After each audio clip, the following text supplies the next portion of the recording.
안녕하세요. 김사유입니다. 오랜만에 인사를 드립니다. 가을이 빠르게 지나가고 영하의 날씨가 되었습니다. 그래서 12월에 이제 날씨가 또 추워지고 연말이 되었는데요. 연말에 할 수 있는 북튜브의 주제들이 몇 가지 있습니다. 그래서 그 주제들을 좀 하나하나 12월에는 풀어볼까 합니다. 그 중에서 첫 번째는 올해가 가기 전에 읽기 좋은 책이라는 시리즈로 소설편, 역사책편 이렇게 두 편을 만들어 볼 예정인데요. 오늘은 소설책들을 소개해 보려고 합니다. 단편집 2권이랑 장편 2편 2권입니다. 그래서 단편집부터 여러분들에게 소개를 좀 드려 볼게요. 첫 번째 책은요, 이은영 작가의 우울의 중점입니다. 출판사는 나비클럽입니다. 올해 국제도서전에서 나비클럽이 주목을 좀 많이 받았습니다. 근데 이제 나비클럽은 오컬트, 호러 장르를 특화한 이제 출판사인데요. 그래서 그 장르를 즐겨 읽지 않으시는 분들도 사실 있을 거라는 생각을 좀 합니다. 그럼에도 불구하고 이 장르를 조금 읽어보고 싶다라고 했을 때 그저 고어함, 호러함만 있는 것이 아니라 조금 더 일반적인 문학에서 좀 심오히 이야기하는 이 부분들과 연결할 수 있는 작품은 또 무엇이 있을까 이렇게 생각을 했을 때 이 작품이 떠올라서 여러분들에게 좀 추천을 해보려고 가지고 왔습니다. 소설집은 총 5편의 소설이 들어있고요. 굉장히 신비한 느낌과 귀괴한 느낌을 오고 가면서 독특한 분위기를 만들어내는 작품들입니다. 그리고 그 분위기 속에서 인간의 내면의 어두운 면모들이 이제 나타나게 되는데요. 특히 한 인간의 정체성이라고 하는 것이 밝은 것만으로 이루어져 있지 않다. 어두운 것으로도 구성이 되어 있다. 라고 하는 것. 이 부분을 좀 잘 보여주고 있기 때문에 굉장히 매번 연말에 좀 기억이 남는 작품입니다. 특히 이제 작품들을 조금 이야기 드렸을 때는 세 번째 작품인 의자는 사용되어야 한다 같은 경우에 굉장히 독특한 설정으로 자기 파괴와 자기 이해가 동전처럼 앞 뒷면으로 붙어 있음을 보여줍니다. 그래서 굉장히 좀 심오하지만 한 번쯤 우리의 이 자기 파괴적인 면모와 나를 보호하려는 면모, 나에 대한 어떤 정체성에 대한 이야기들, 이러한 것들을 좀 생각해 볼 수 있어서 좀 의미 있게 읽었던 작품이었고요. 그리고 표제적인 우울의 중점 같은 경우에는 이 항상 연말이 되면 떠오르는 작품이에요. 우리가 이게 요즘 사회가 안정적인 직업이 없잖아요. 매번 1년, 2년 단위로 재계약을 해야 되고 이러한 좀 상황들이 있는데 우리가 직업적으로 계속 변화를 할 수밖에 없는 시대에 살고 있잖아요. 그런 점에서 좀 보았을 때 이 고어함과 잔혹함이 보여주는 이야기가 너무나도 현실적이다 이렇게 좀 생각이 들어서 매번 연말이 되면 떠오르는 작품입니다. 그래서 나비클럽이라는 출판사의 책이 어떤 분위기인지 알고 싶은 분들, 그리고 조금은 심오한 약간은 철학적인 생각들도 가지면서 좀 진중한 독서를 해보고 싶으시다 라고 한다면 이 책 좀 읽어보시면 어떨까 합니다. 두 번째 작품은 김보영 작가의 고래눈이 내리다 입니다. 출판사는 레빗톨입니다. 굉장히 아득한 느낌이 가득한 소설집이고요. 올해 5월에 출간이 된 소설집이었는데 개인적으로 이 고래눈이라는 표현 때문인지는 모르겠지만 약간 차가운 겨울의 느낌이 좀 들기도 합니다. 그래서 이 차가운 상황에서 따뜻한 손난로 같은 걸 이렇게 딱 잡았을 때의 느낌, 이 느낌이 좀 많이 있었던 작품집이어서 올해가 가기 전에 안 읽어보신 분들은 좀 읽어보시면 어떨까라는 생각이 들어서 소개를 드려봅니다. 그리고 저 같은 경우에도 겨울 되면 꼭 한번 다시 읽어야지 했던 작품이어서 겨울에 좀 어울리는 책이 아닌가 라는 생각도 좀 듭니다. 총 9편의 소설이 들어있고요. 각 소설들이 보여주는 주제와 컨셉들이 뼈대가 굉장히 튼튼합니다.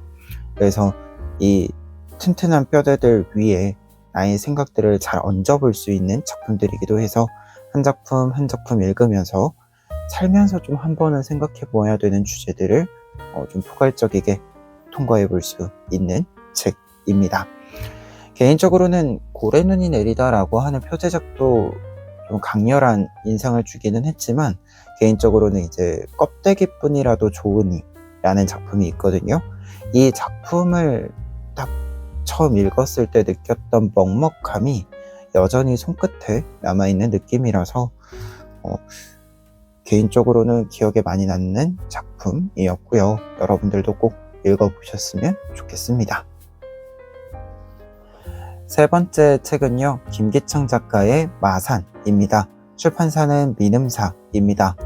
1974년 섬유공장의 억압적인 노동 환경에 놓인 동미, 1999년 IMF 외환위기 이후 뿔뿔이 흩어진 가족을 떠나 홀로 생존해야 하는 중국, 2021년 팬데믹의 여파로 부모님의 자영업이 벼랑 끝에 내몰리며 위기에 처한 지방대생 은재와 태웅, 이 주인공들이 각자의 경제적 위기를 각자의 방법으로 넘어가는 이야기입니다.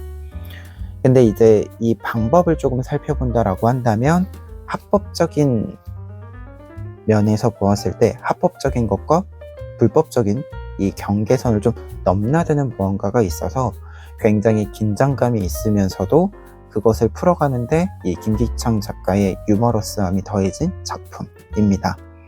그리고 시대를 넘어서 연결이 되는 에피소드들의 장면들을 보다 보면, 그리고 이제 마산이라고 하는 이 한 공간 안에서의 이야기를 보다 보면 작품이 굉장히 잘 짜여 있다라는 생각이 들기도 했습니다.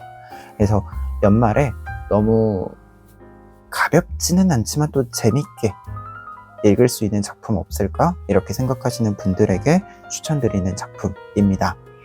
그리고 뒤에 한 가지 더 이야기 드렸을 때 해제를 좀 보시면 지방 소멸과 관련하여 또 해석이 들어 있는데요.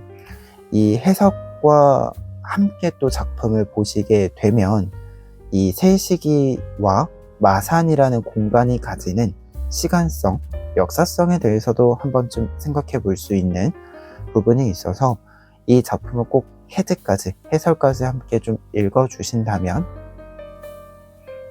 조금 더 많은 것들을 장면을 통해 알 수 있지 않을까, 이렇게 또 생각이 드는 작품이기도 했습니다.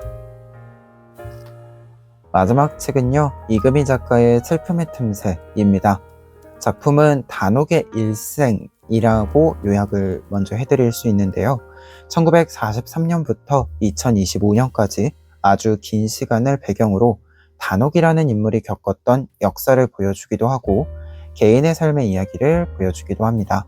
그리고 사할린이라는 공간 배경 자체가 일제강점기, 광복 직후, 그리고 꽤 근래의 이야기들까지 역사적 혹은 역사 정책적인 현대사의 특징을 굉장히 잘 보여주는 공간인 만큼 현재의 현대사가 어떤 사건들을 통과한 것이고 어떤 사건들을 또 통과하고 있는지에 대해서도 잘 보여주고 있는 작품입니다.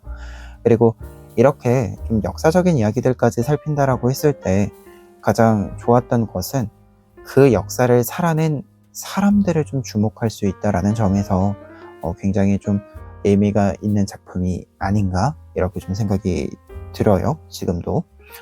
그래서 올해 읽었던 역사 소설들 중에서 굉장히 두껍지만 빠르게 잘 읽었던 작품이기도 하고 다른 사람들에게 꼭 추천해보고 싶은 작품이기도 해서 이렇게 다시 좀 소개를 드려봅니다. 그리고 역사 주제적으로 한 가지만 더 이야기를 드리면 이제 트랜스내셔널이라는 표현이 있거든요.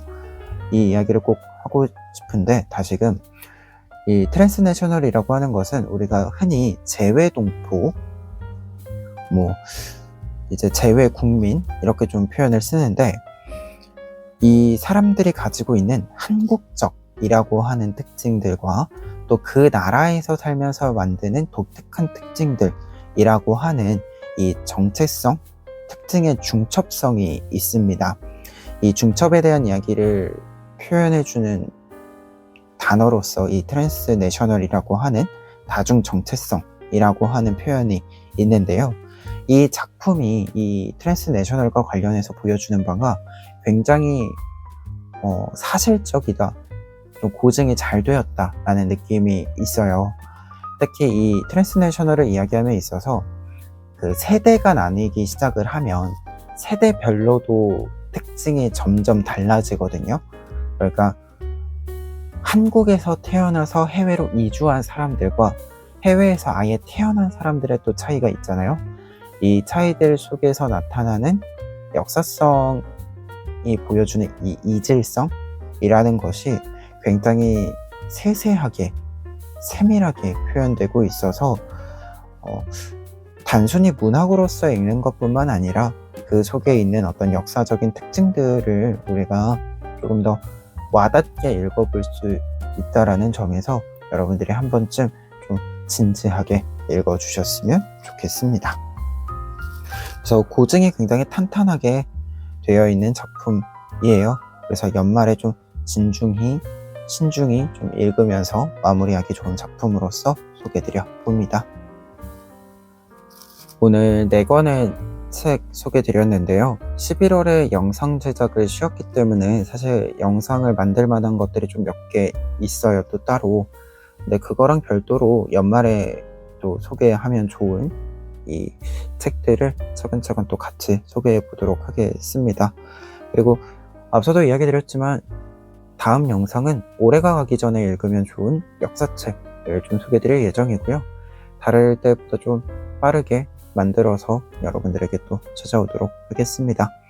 그러면 오늘 영상은 여기까지이고요. 저는 다음 영상으로 또 인사드리도록 하겠습니다. 다들 감기 조심하세요.